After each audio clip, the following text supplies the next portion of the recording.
নবম শ্রেণীর সকল ছাত্রছাত্রীদের প্রোগ্রেস টিউটোরিয়াল ইউটিউব চ্যানেলে স্বাগত। আমাদের আজকের আলোচনার বিষয় হলো নবম শ্রেণীর ভূগোলের গ্রহরূপে পৃথিবী অধ্যায়ের অতি সংক্ষিপ্ত প্রশ্নোত্তর।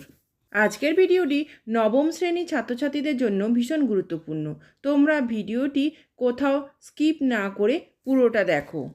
প্রোগ্রেস টিউটোরিয়াল এমন একটি চ্যানেল যেখানে নবম দশম শ্রেণী প্রথম, দ্বিতীয় ও তৃতীয় পর্যায়ক্রমিক মূল্যায়নে কোশ্চেন প্যাটার্ন অনুযায়ী বিভিন্ন ধরনের প্রশ্ন ও উত্তর আলোচনা করা হয়ে থাকে।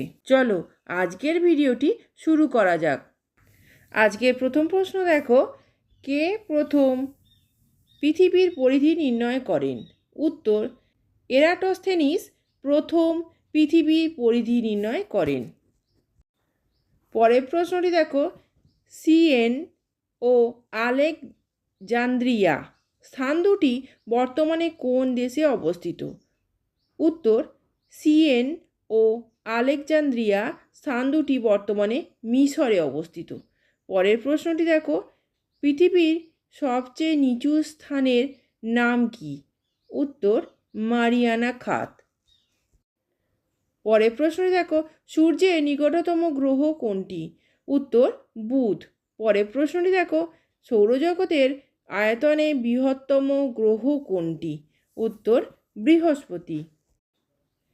পরের প্রশ্নটি দেখো, জিপিএস এর পুরো নাম কি?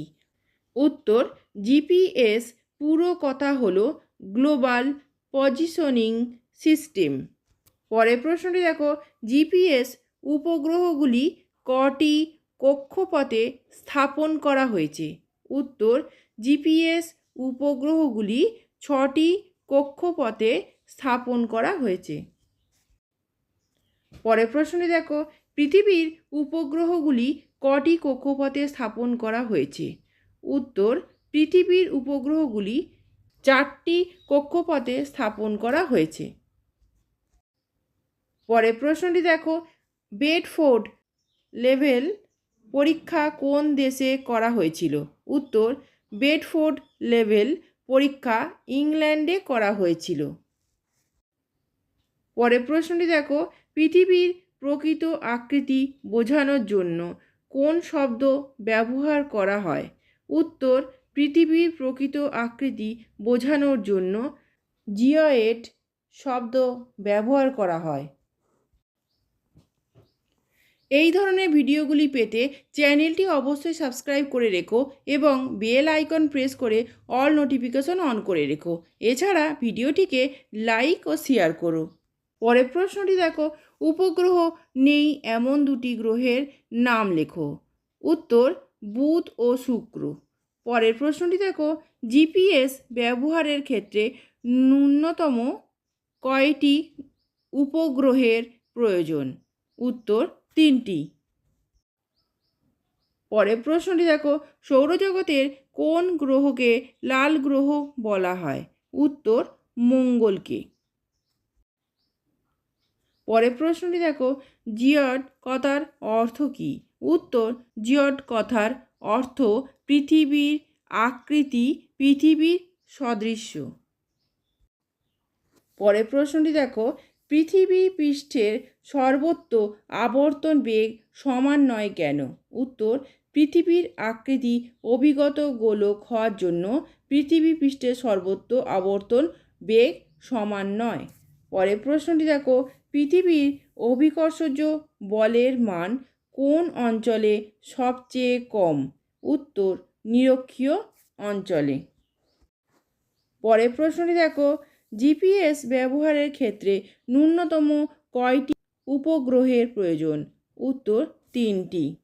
পরের প্রশ্নটি দেখো, পৃথিবীর আবর্তনের ফলে কোন বল সৃষ্টি হয়?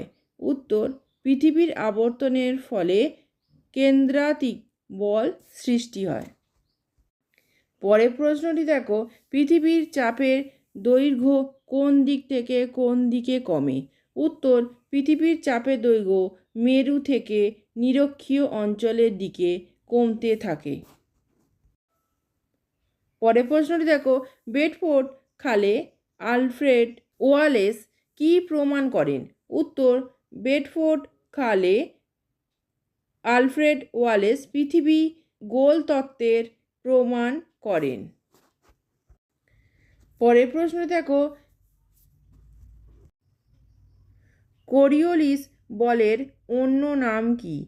উত্তর, কোরিওলিস বলের অন্য নাম অপকেন্দ্র বল। পরের প্রশ্নটি দেখো, 2006 সালে কোন গ্রহকে বামন গ্রহ হিসাবে অন্তর্ভুক্ত করা হয়েছে? উত্তর, প্লুটোকে। পরের প্রশ্নটি দেখো, IAU এর সদর দপ্তর কোথায়? উত্তর, লন্ডনে। পরের প্রশ্নটি দেখো, দিগন্তরেখার আকৃতি কীরূপ? উত্তর, দিগন্তরেখার আকৃতি গোলাকার। পরের প্রশ্নটি দেখো, চন্দ্রগ্রহণের দ্বারা কি প্রমাণ করা হয়? উত্তর, চন্দ্রগ্রহণের দ্বারা পৃথিবীর গোল তত্ত্বের প্রমাণ করা হয়। পরের প্রশ্নটি দেখো, সৌরজগতের বৃহত্তম গ্রহের নাম কি? উত্তর, সৌরজগতের বৃহত্তম গ্রহের নাম বৃহস্পতি। শেষ প্রশ্নটি দেখো, সীমাহীন আকাশে উজ্জ্বল এক ঝাঁক আলোক বিন্দুকে কি বলে? উত্তর, সীমাহীন আকাশে উজ্জ্বল এক ঝাঁক আলোকবিন্দুকে জ্যোতিষ্ক বলে। আজকের আলোচনা এই পর্যন্ত। আমি যে ক্লাসগুলো তোমাদের নেব সেগুলো অবশ্যই ফলো করো। বাড়িতে তো অবশ্যই পড়ছো, তোমাদের টিউটররা পড়াবেন, তোমাদের বিদ্যালয়ের শিক্ষক শিক্ষিকারা পড়াবেন। এছাড়া আমি তোমাদের জন্য অনেক ক্লাস নিয়ে আসছি, ইতিহাস, ভূগোল এবং বাংলা, সেগুলো তোমরা ফলো করো। এই ভিডিওটি যদি ভালো লেগে থাকে তাহলে অবশ্যই লাইক, কমেন্ট, শেয়ার করো এবং চ্যানেলটিকে অবশ্যই সাবস্ক্রাইব করো। এছাড়া প্রোগ্রেস টিউটোরিয়াল ফেসবুক পেজটি লাইক ও ফলো করে রেখো, যার লিঙ্ক ডেসক্রিপশান বক্সে দেওয়া আছে। আজকের ভিডিও এই পর্যন্ত। ধন্যবাদ।